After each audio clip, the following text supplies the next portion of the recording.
Multiple attacks have occurred in or around Paris. ISIS. They are the world's most feared terrorist group. Today's bombings in Baghdad.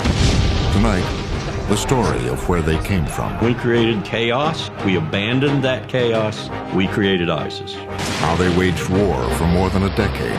The invasion toppled the government, but Zarqawi ripped the country in half. These people are really prepared to fight the world and demonstrate that in an act of horrific violence. The failures of 2 American presidents. The United States government made decisions that seemed to make sense at the time. But without those series of decisions, there would be no ISIS. Of violence in Baghdad. Tonight, the secret history of ISIS.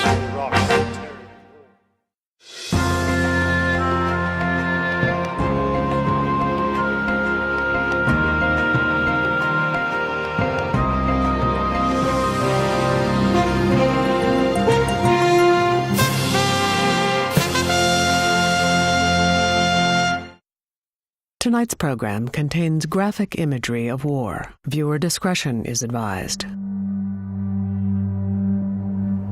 The guerrilla army that roared east to take over. It was early 2014. ISIS has seized many Iraqi cities. They seemed to come out of nowhere. In northern Iraq, a number of districts have been taken over by fighters. Militants have swallowed up territory and they're pushing toward Baghdad. The terror group ISIS started capturing key territory in Iraq. The jolting gong was when they swept into western Iraq and took control of a third of western Iraq. The banks that were robbed and stripped, the assets that were stripped in that entire area was huge. And that was, as I said, the jolting gong that said, wait a minute, how could this happen? Deep concern about ISIS pushing into Baghdad. ISIS has been seizing territory in Iraq and Syria. They were able to swiftly take over huge areas of Iraq.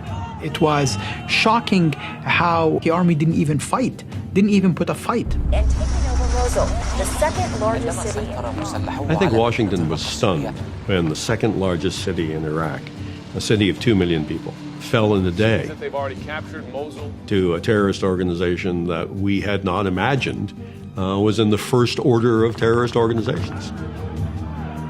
But these fighters were not new. They had been at war for more than a decade, ever since the American invasion of Iraq. They have used beheadings, suicide bombings, and mass killings to implement a violent plan. A plan designed and carried out by this man, Abu Musab al-Zarqawi, the founder of ISIS.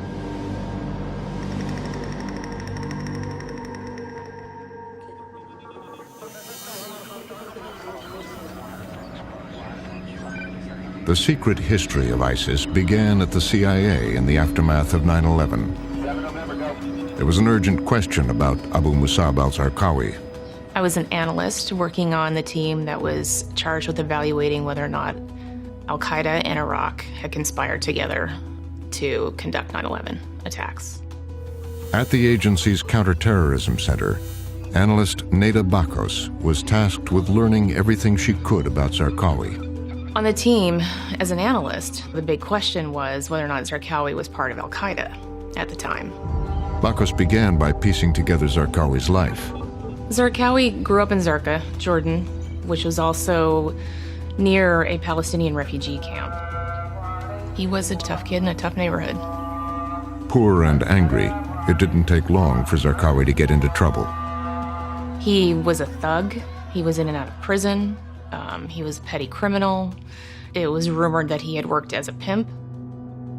He was into drugs, he was into tattoos.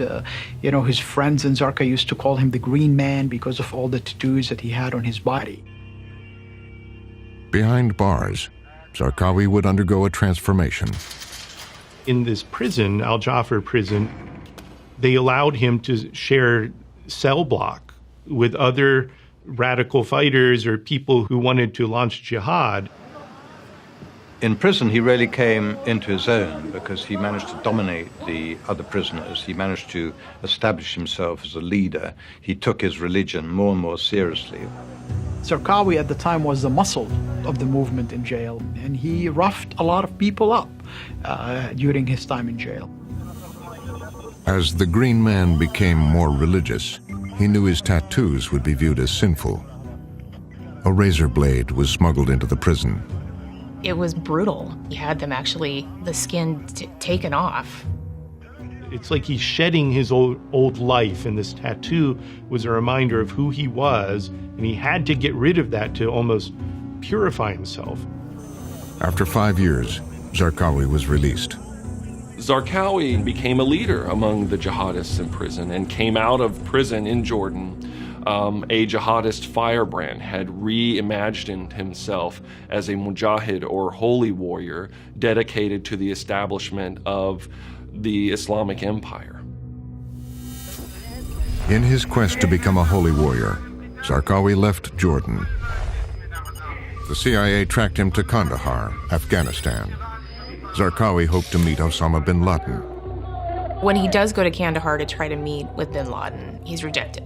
At this point, Zarqawi is so low on the totem pole as to something that was just beneath him.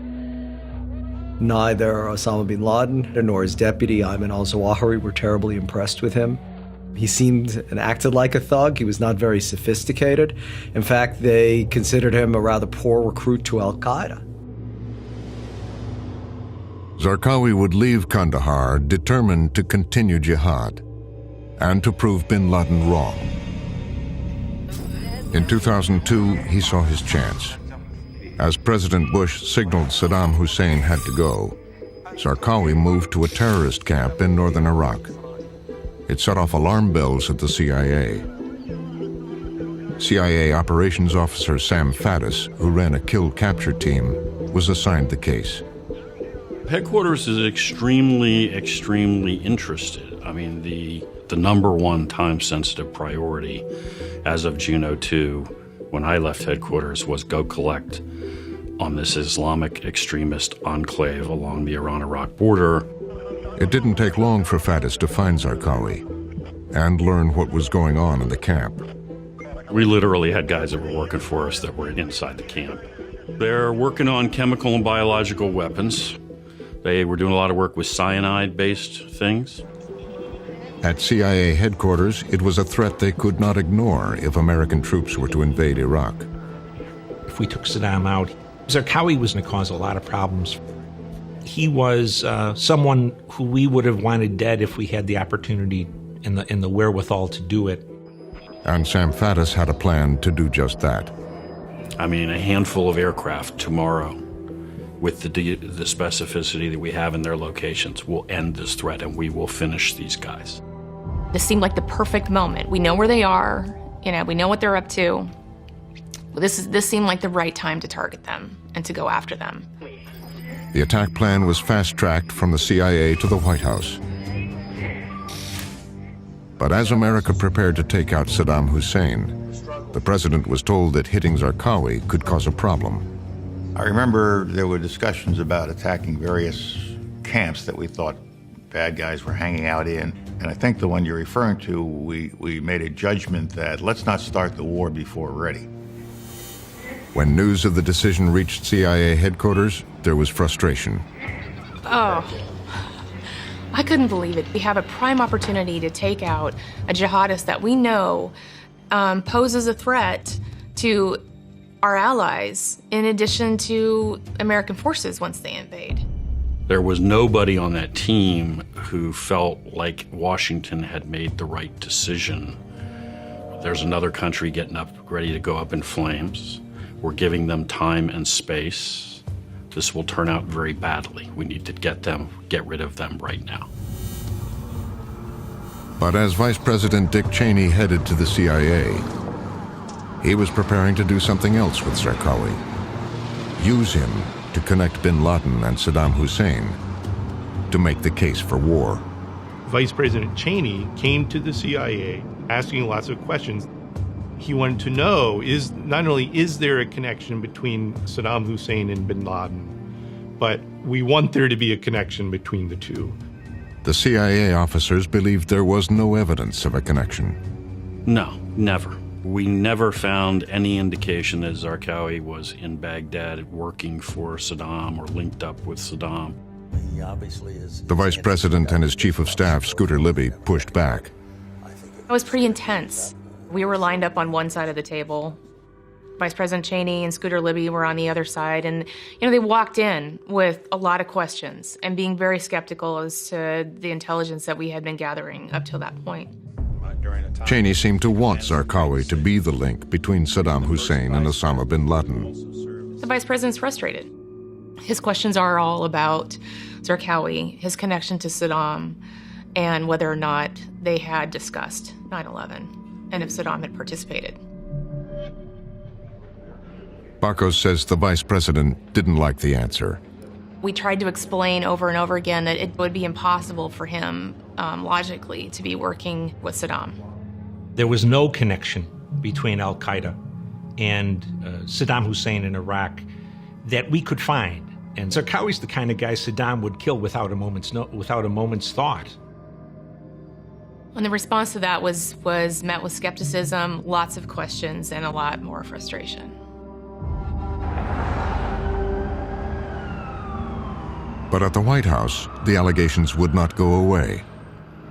They would appear again as Colin Powell prepared for a speech at the United Nations designed to convince the public to support the war. The speech supposedly had been prepared in the White House and the NSC, but when we were given what had been prepared, it was totally inadequate and we couldn't track anything in it. And when I asked Condi Rice, the National Security Advisor, where did this come from? It turns out the Vice President's office had written it. Powell would turn to the CIA to vet the speech. We had a copy of the speech that was sent over from the White House that Powell was preparing, and one of our senior analysts was working on it, editing, working on the language to ensure that it reflected our analysis. The speech that will be heard round the world at the Security Council. Powell will try to make the link between Iraq and al-Qaeda. Just days later, Powell arrived at the United Nations. We have come to another critical moment on the way to a new war with Iraq. Walking into that room is always a daunting experience, but I had been there before, and we had projectors and all sorts of technology to help us make the case.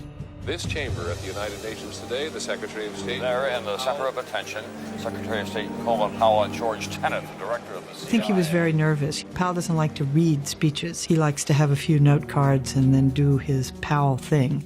But this one, he read from the text, every word.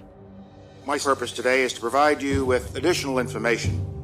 At the Counterterrorism Center, Bakos was watching carefully to see what Powell would say about Zarqawi, bin Laden, and Saddam Hussein. We're sitting in our room at CTC watching the television with a copy of the speech in our hand. What I want to bring to your attention today is the potentially much more sinister nexus between Iraq and the al-Qaeda terrorist network. When he got to our portion, it went off our script fairly quickly. And we were looking around at each other saying, well, where is he at? Where's he at? We're flipping through pages. And so, right away we could tell that this wasn't reflecting the language that we had used. A nexus that Powell used Zarqawi to make the connection between bin Laden and Saddam Hussein. Iraq today harbors a deadly terrorist network headed by Abu Musab al-Zarqawi, an associate and collaborator of Osama bin Laden and his al-Qaeda lieutenants. I drew conclusions and language we would not use. So we were very, very, very careful about describing the relationship as we saw it, and it seemed to overinflate and not reflect our analysis. How did that happen, Nita? Within the process of how it went, where it went back to the White House and who worked on it after that, I don't know how it was changed or by who. Powell now says the speech was approved by CIA Chief George Tenet, but he doesn't remember the details about Zarqawi. I don't remember. Zarqawi was not anything uppermost in my mind. It was not a significant part of the speech for me. It was almost a passing reference. But it was more than a passing reference. 7 minutes of Powell's speech were devoted to Zarqawi. His name is mentioned 21 times. Powell transformed Abu Musab al-Zarqawi in the eyes of the world. From his terrorist network in Iraq, Zarqawi can direct his network in the Middle East and beyond. I can't even imagine what that did for Zarqawi's ego. To be, here he is, his name is spoken at the UN. Now he's showing bin Laden and al-Qaeda who he really is, right? He's become this iconic person without ever really doing anything. In the days that followed the speech, Zarqawi disappeared.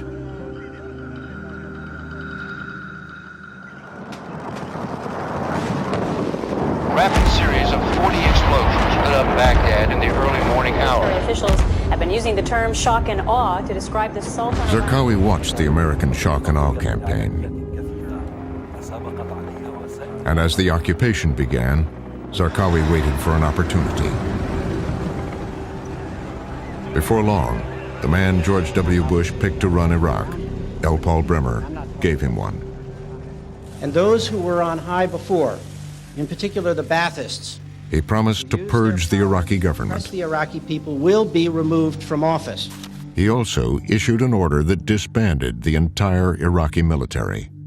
You had something on the order of 250,000 Iraqi men, military age, all trained in using weapons. Suddenly they were all out of a job. The powerful message: Saddam and his Sunni-controlled army were no longer in charge. The army was the central instrument of Saddam's repression of the Kurds and the Shia. I think the decision not to recall Saddam's army from a political point of view is the single most important correct decision that we made in the 14 months we were there. But on the ground, the American military commanders could feel the effects. The effect, frankly, was devastating. I think that's where the seeds of what became the Sunni insurgency were largely planted. We had, long lines of soldiers demanding money, demanding to be rehired. There was that whole sense of, in the militaries, defeated militaries should be treated with respect. And that's not what happened. Week after week after week, the big demonstrations got larger and larger. There was enormous concern because the demonstrations were out of hand. There were actually killings.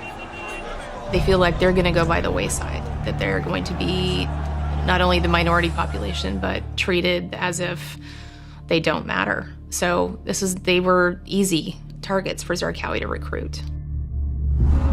Now, Abu Musab al-Zarqawi had his opportunity. In the weeks that followed, the insurgency began. When these sorts of attacks began, nobody was quite clear, I think, where they were coming from, who was behind them, and how sustainable they were. There has been another spasm of violence in Iraq. Killed at least 5 Iraqis in the center. In Washington, they insisted everything was under control. There's an absence of authority, a vacuum of authority for most people. I picked up a newspaper today, and I couldn't believe it. I read 8 headlines that talked about chaos, violence, unrest, and it just was henny penny, the sky is falling. I've never seen anything like it. It's just unbelievable how people can take that away from what is happening in that country. Willful denial is one way of putting it. I remember, thinking at the beginning, this is really, really strange. It's one thing to analyze the situation and then spin it. It's another thing to then start to believe your spin. In August, the biggest bombing yet. A massive explosion to the Jordanian embassy. Mayhem in Baghdad. Terrorists exploded a truck outside the compound.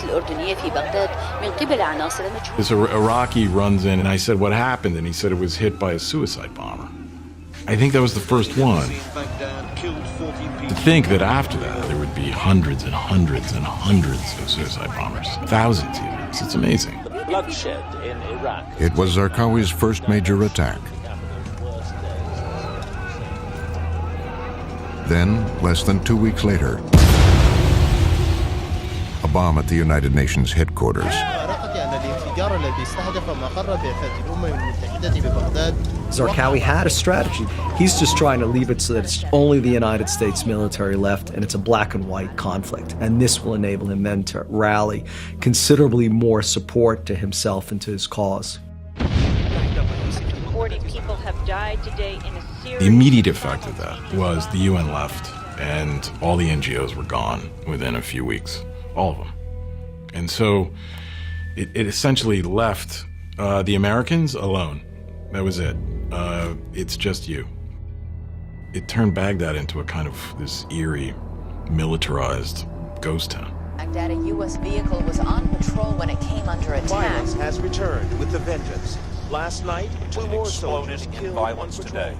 The most deadly was a car bombing that killed at least 11 people. In Washington, Bakos and other analysts sifted the evidence from the bombings. Soon, President George W. Bush received a briefing document written by Bakos, but without her name attached. It outlined Zarqawi's role in the bombings. I wrote a presidential daily brief based on intelligence that we had received that Zarqawi was responsible for some of the major initial attacks in 2003, that he was still there, and that he was looking to foment civil war. The information made its way to Scooter Libby in the vice president's office. Bakos says she was at her desk at the CIA. Her private phone rang. I received a phone call at my desk to my own line from Scooter Libby's office. To call an individual analyst is only about pressuring them. Intimidation. We write these anonymously when they go to the White House. Our names are not attached to the brief. And I immediately told them I couldn't discuss any of this and hung up. At the vice president's office, they weren't done with Bakos. She and her supervisor were summoned for a face-to-face meeting with Libby. We were there because they wanted to figure out how they could poke holes in the analysis. The questions centered around Bakos's conclusion that there was an organized insurgency led by Zarqawi. There was a lot of consternation in the administration using the term insurgents, because it would look as if the Iraqis weren't embracing what we were doing. Insurgency implies that they're fighting against us. Certainly in the fall of 2003, the United States was in denial that an insurgency was brewing. In fact, that terminology was almost outlawed. No one could use it. We wanted to ask the vice president and his chief of staff about these matters, but neither would agree to be interviewed. 4 car bombs went off almost simultaneously this morning. At least 35 people have been killed in a huge car bomb attack in Baghdad. In Iraq, with America's top leaders in denial, Zarqawi was free to raise the stakes.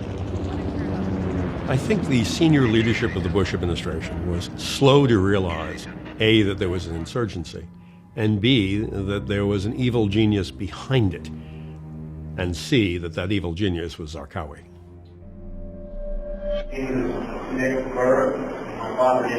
Zarqawi would now send a message to the American people. Zarqawi already had captured people's attention from the succession of suicide bombings. Now he cultivated a different means to do so. And with someone like Nicholas Berg, I think very tragically, he found exactly the kind of person he wanted. An American, a do-gooder, who was also Jewish.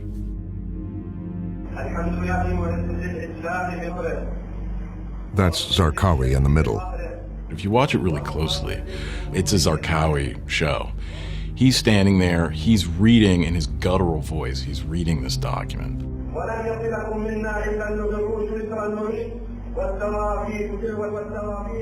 Then he's finished reading, and I'll never forget this, he finishes reading and he just hands the script to an aide who kind of takes it. It was just like a CEO handing his briefcase to his aide. And then he pulls out the machete.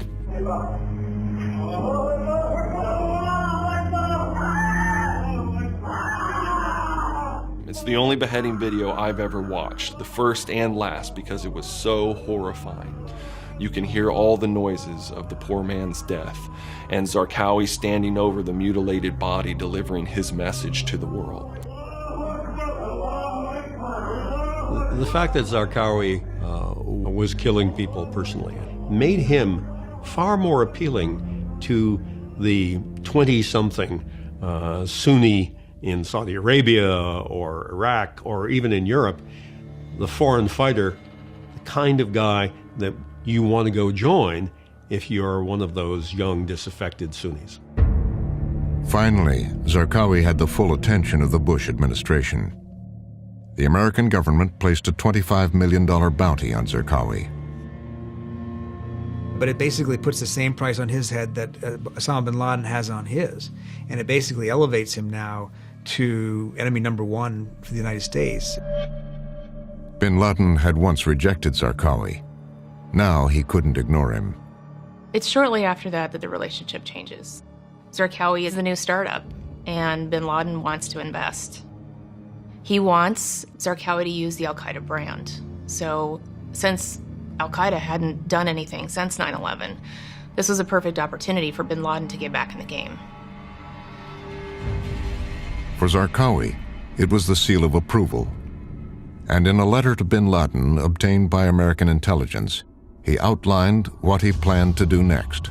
As the decisive moment approaches, we feel that our body has begun to spread into the security vacuum. What Zarqawi says in the letter is, we have one choice, and that is to start a sectarian war. And basically to set all of Iraq on fire, and to draw in the whole world. If we succeed in dragging them into the arena of sectarian war, it will become possible to awaken the inattentive Sunnis. We're going to foment a civil war, and this will cause the Shia to overreact. They are going to go after the minority Sunni population, and then the Sunnis are going to have to turn to us, the jihadists, to defend them. Now Zarqawi acted. He initiated unprecedented, unrestrained violence against the Shia. 170 people died in that weekend truck. Daily life in Iraq, kidnappings and thousands of killings every These killings have created a climate of fear.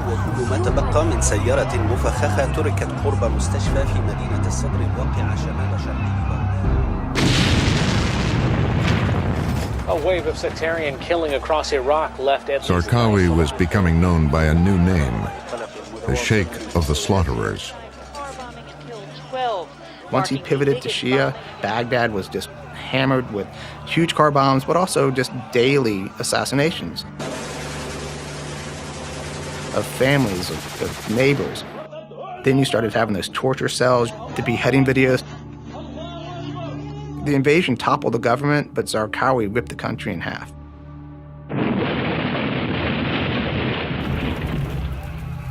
God, the horrible, horrible years in Iraq, when there were, hundreds and hundreds of car bombs and suicide bombings.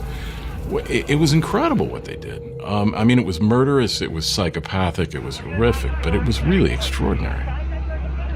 For Osama bin Laden, the violence against fellow Muslims was too much. Bin Laden's top deputy, Ayman al-Zawahiri, dispatched this letter to Zarqawi. Many of your Muslim admirers are wondering about your attacks on the Shia. The sharpness of this questioning increases when the attacks are on one of their mosques. So the response from al-Qaeda was, stop doing what you're doing. Killing Shia and other Muslims aren't going to achieve the objective that we need. This isn't the path that we want you to take, and we're telling you to stop. My opinion is that this matter won't be acceptable to the Muslim populace, however much you have tried to explain it, and the aversion to this will continue. 170 people died in that weekend truck bombing. But Zarqawi disagreed. His plan for a Sunni resurgence relied on brutal sectarian violence. Attacks are constant and often grisly. And he would respond to Zawahiri and bin Laden with one devastating attack. He blew up an important Shia shrine, the Golden Dome in Samarra. Samarra was the straw that broke the camel's back for the sectarian war. He just took down the biggest revered shrine in Iraq. And immediately, it was within 12 hours that everything in Iraq changed. I mean, it wasn't, it went from good to bad. It went from horrible to unbelievably horrible. It was all-out civil war. Tens of thousands would die.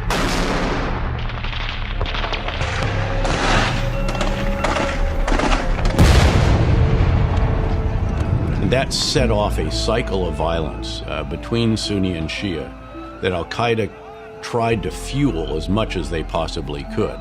Zarqawi directing it, of course, very capably. Zarqawi achieved what he wanted to achieve. He had fomented anger and fear and frustration enough that populations felt pitted against each other. As the civil war raged, Zarqawi decided to do something bold. He would reveal his face on camera. He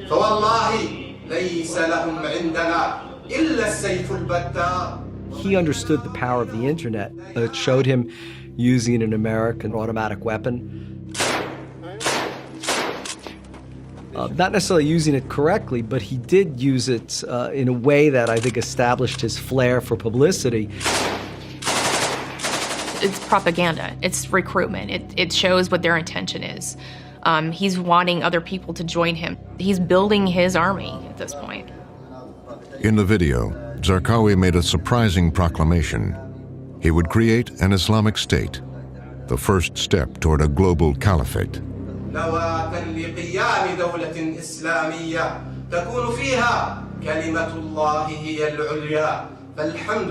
He was never content just to be the thug from Zarqa.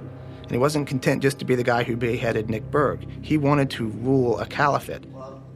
It was something bin Laden hadn't yet pushed for. Al-Qaeda saw that time as a long way off, and Zarqawi was very, very much more impatient. You know, so this we can do now. For Zarqawi, the creation of the caliphate would be the fulfillment of a prophecy.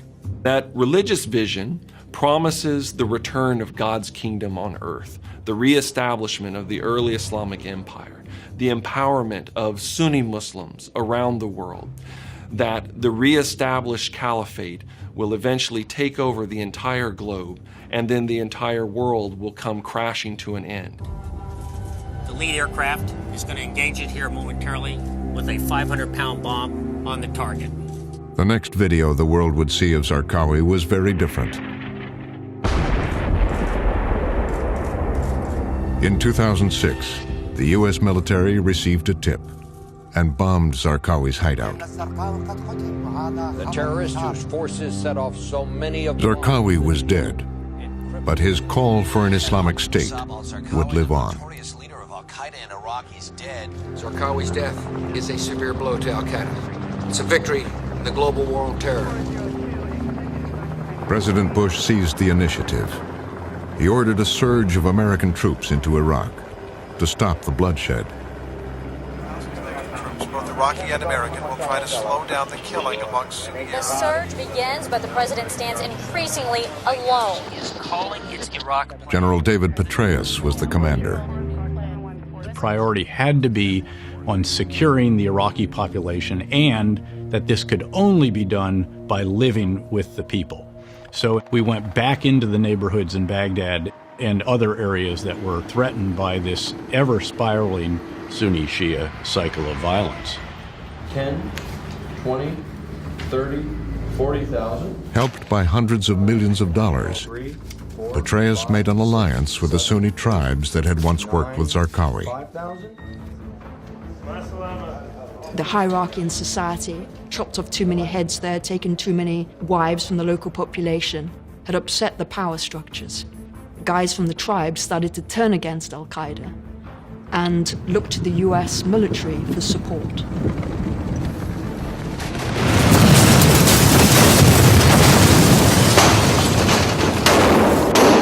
One by one, American special forces and former Sunni militants killed Zarqawi's followers.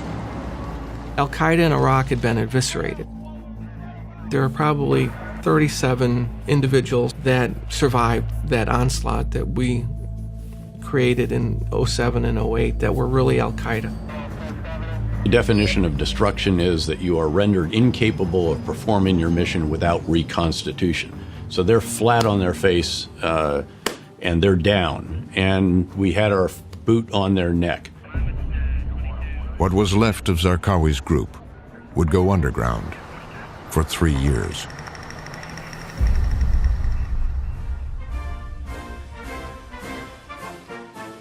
By 2009, The war in Iraq was the responsibility of a new president.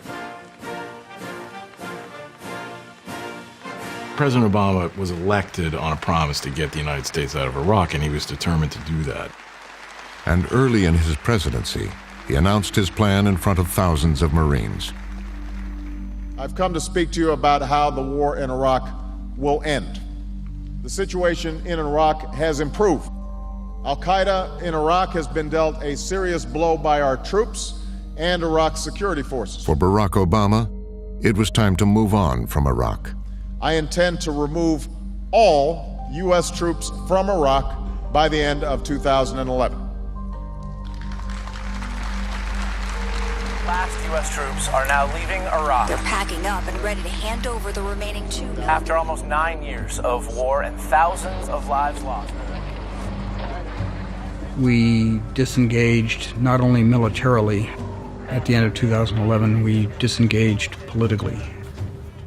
The war was over. We were out. Let the chips fall where they may. Well, I don't think we thought through exactly how many chips were going to fall and what the consequences of that would be. Once the Americans were gone, what was left of Zarqawi's group, isolated in northwestern Iraq, began to rebuild. They had a new leader, Zarqawi's successor, Abu Bakr al-Baghdadi. I mean, he really is a chip off the old block in terms of Zarqawi. He has the same sort of sensibilities, the same flair for publicity, the same obsession with widespread violence. They are part of a similar ideology. They believe in political Islam. They have a view of the caliphate. Baghdadi had a PhD, he was a soccer player. Abu Bakr al-Baghdadi's journey from religious scholar to jihadist leader started back in the early days of the American occupation. As the U.S. Army conducted mass sweeps of the Sunni population, Baghdadi was put into an American prison. For a number of people who'd spent time in these jails, they spoke about them as jihadi training camps. So through being in jail together, people created new networks. They were known as jihadi universities. Baghdadi learned Zarqawi's methods. He is able to network with other committed jihadists, capable jihadists that were attached to major organizations like Al-Qaeda in Iraq. And he begins to network with these men, many of whom he would rise with through the ranks of Al-Qaeda in Iraq, later the Islamic State. After his release, Baghdadi moved up inside Zarqawi's organization. He very wisely played up the idea that his tribe had direct links to the Prophet Muhammad, and this was very important for establishing his legitimacy as a leader. In audio recordings, Baghdadi would use his religious authority to justify acts of terror.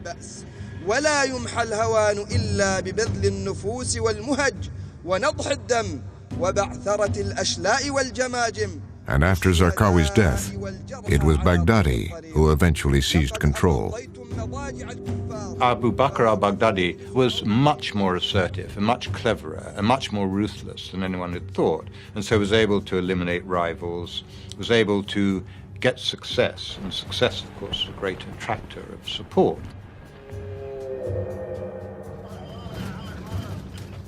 As the group's new leader, Baghdadi worked to rebuild. And in keeping with Zarqawi's strategy, he looked for a state in chaos to exploit. Across the country, thousands of people taking the streets. He saw one across the border in Syria. A new wave of protest against President Bashar al-Assad. Civil unrest was breaking out. It was an ideal set of circumstances for Abu Bakr al-Baghdadi to capitalize on. Protests against Syrian President Bashar al-Assad had been met with force. There were peaceful demonstrations. These were put down violently, and that then sparked this cycle of violence. As the unrest grew, Baghdadi secretly sent agents into Syria to help fuel civil war. He wanted to establish the caliphate now. He wanted to take over towns, villages, and then cities. The border between Iraq and Syria could disappear if his organization controlled both sides of the border. In Damascus, Baghdadi's men used the bloody methods of Zarqawi's insurgency to announce their presence. I was sitting in my ambassador's residence in the upstairs den, reading when the 2 bombs went off. Immediately, from my time in Iraq, knew those are car bombs. That's not a normal sound here in Damascus. Ambassador Ford dispatched a reconnaissance team to the site. Got a sense of how big the holes were and what had happened. The way the car bombs were delivered, crashing through gates with a follow-on car, was exactly what we had seen the Al-Qaeda organization do in Iraq. And so it had the fingerprints of Al-Qaeda. The wave of car bombings that convulsed Damascus showed that tactics that had been successfully employed in Iraq had now been successfully exported to Syria. Zarqawi's organization had not only survived, it was growing and starting to capture territory. Back-to-back explosions hit the capital Damascus early on Friday. Authorities said at least 40 people were killed and more than 100... Back in Washington, at the State Department, Ambassador Ford was worried. He wanted to offer military aid to Syrian rebels who were seen as moderates. My team, working in our little offices and cubicles downstairs, began to think we would have to help those more moderate secular elements compete for recruits, otherwise they, over time, would be overwhelmed. But first, the White House would have to sign off. Ford had 3 important allies in the administration: CIA Director David Petraeus, Secretary of State Hillary Clinton, and Defense Secretary Leon Panetta. They made the case to the president. You did have people inside the administration who said, we need to get involved here. We need to help this opposition forces. We need to find those who represent values that we can live with and provide them arms and training. The only way we were going to get credibility with those that were fighting on the streets and dying was to be able to provide the weapons they needed in order to confront Assad. And that's why I supported Petraeus' recommendations and why we recommended that. Despite the recommendation of his senior advisors, the president was reluctant. For us to think that somehow there is some simple solution, I think is a mistake. That wasn't something President Obama wanted to do. He didn't think it would be effective. He didn't want to necessarily get involved in somebody else's civil war.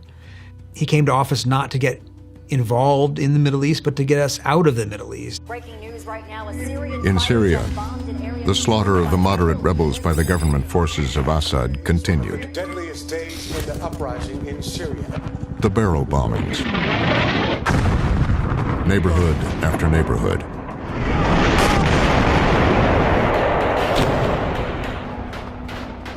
They wanted our help. You know, I think it's fair to say we didn't do much. We did almost nothing to help them. Therefore, they're gone. I mean, they're gone. They're finished. I mean, as a significant force, they're finished. Nearly a year later, the president changed his mind. He authorized light weapons for the moderate rebels, but it was too late. Meanwhile, Baghdadi's forces grew even stronger. And the consequences are exactly what the CIA and the Pentagon and the State Department predicted, was that if the United States isn't shaping the opposition to Assad, radical Sunni groups that look a lot like Al-Qaeda will do that. And they did. By 2013, Baghdadi's army captured whole sections of Syria. The civil war in Syria gave him an opportunity. The civil war in Syria gave them a platform. Now it's not few dozens hiding in the western desert. Now there's thousands and thousands of foreign fighters that's coming from everywhere. 5,000 from Western Europe, 6,000 from Tunisia, almost 5,000 from the former Soviet Union. People coming from everywhere. Baghdadi finally had what Zarqawi promised, a state. He called it ISIS and established its headquarters in Raqqa, provoking a final break with al-Qaeda. Al-Baghdadi's success in carving out this Islamic State and putting Raqqa as its centerpiece, as its capital, is a reflection, again, of a strategy that Zarqawi pursued. And inside its territory, ISIS would rule through violence and fear.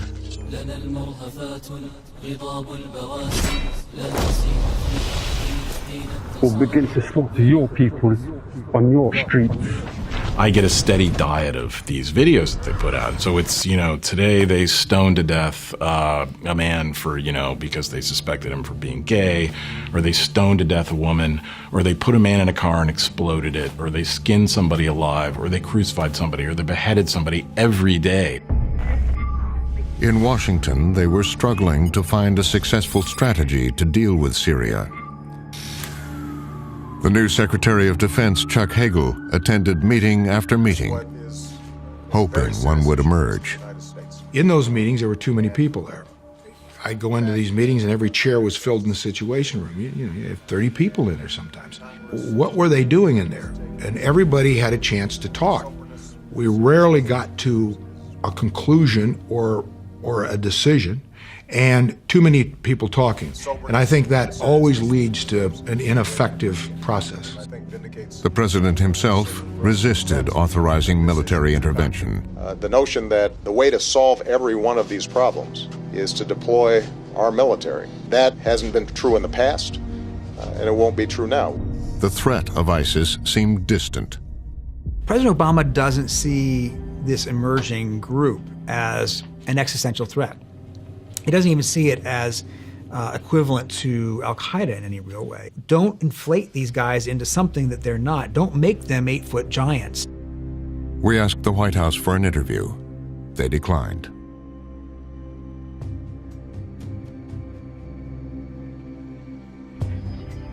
Back in Raqqa, Baghdadi was pursuing a new opportunity: the expansion of ISIS into Iraq.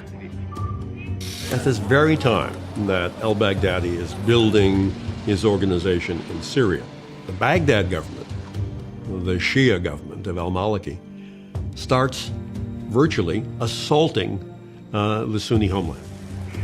In the years since American troops had left, Iraq's Prime Minister Nouri al-Maliki, a Shia, had initiated a crackdown on the Sunni population.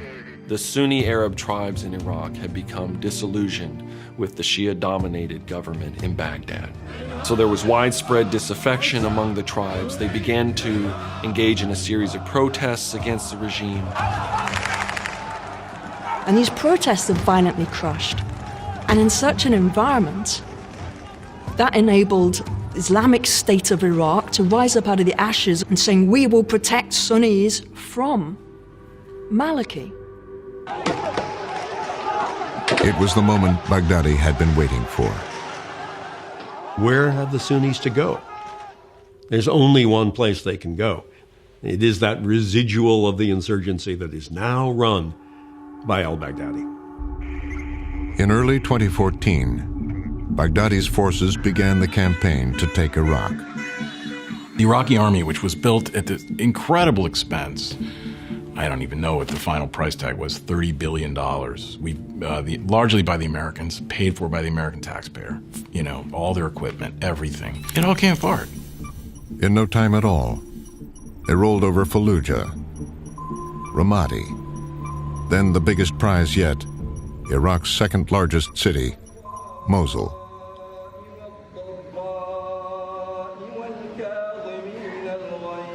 On July 4th, 2014, Abu Bakr al-Baghdadi ascended the steps of Mosul's great mosque.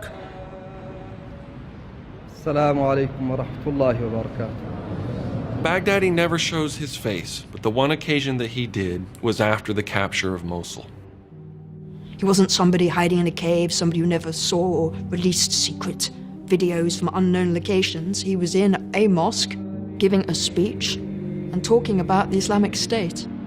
From the pulpit, Baghdadi finally fulfilled Zarqawi's dream. He made it official, declaring himself the Caliph, the ruler of the global caliphate. Baghdadi addresses the assembled audience and proclaims himself the Caliph and the ruler of Muslims worldwide. He proclaims the victory of Zarqawi's political project nearly a decade earlier.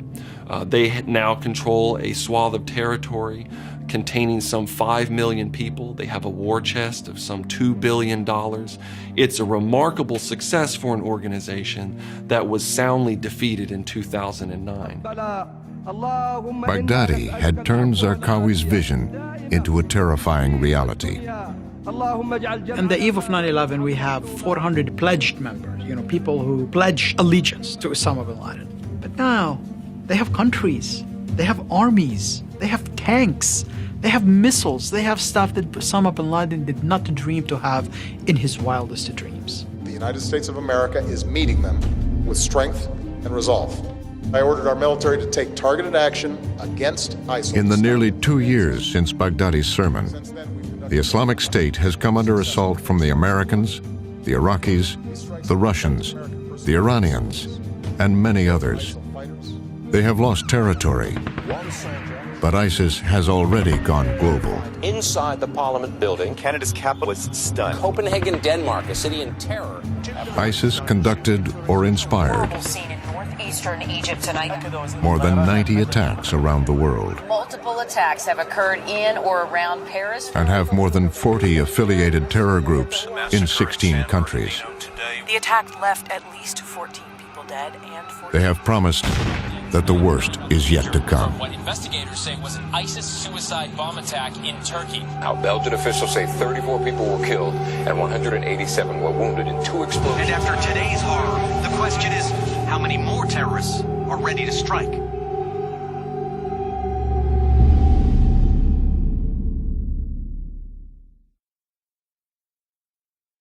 Go to pbs.org/frontline for more on how ISIS has spread beyond Syria and Iraq. Read extended interviews with Colin Powell. We made a judgment. And Neda Bakos. I can't even imagine what that did for Zarqawi's ego. Explore the Frontline archive of reporting on the ISIS threat. And connect to the Frontline community on Facebook and Twitter. And if stories like this matter to you, then sign up for our newsletter at pbs.org/frontline. Sandy swirls along the East Coast. Thousands of us are still not home yet. You would talk to one person and then another person. You would get a totally different story. And nothing's been accomplished. I saw blanket denials across the board. $400 million in profit. How do you explain that? While we were providing oversight, it was not enough. Frontline and NPR investigate business of disaster.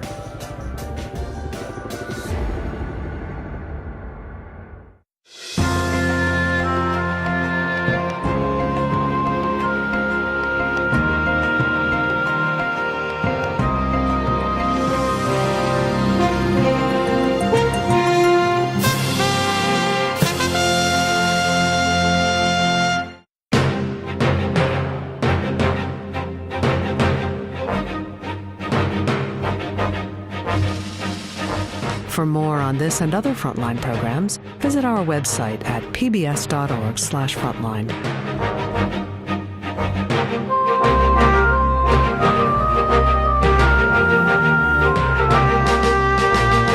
Frontline's The Secret History of ISIS is available on DVD. To order, visit shoppbs.org or call 1-800-PLAY-PBS. Frontline is also available for download on iTunes.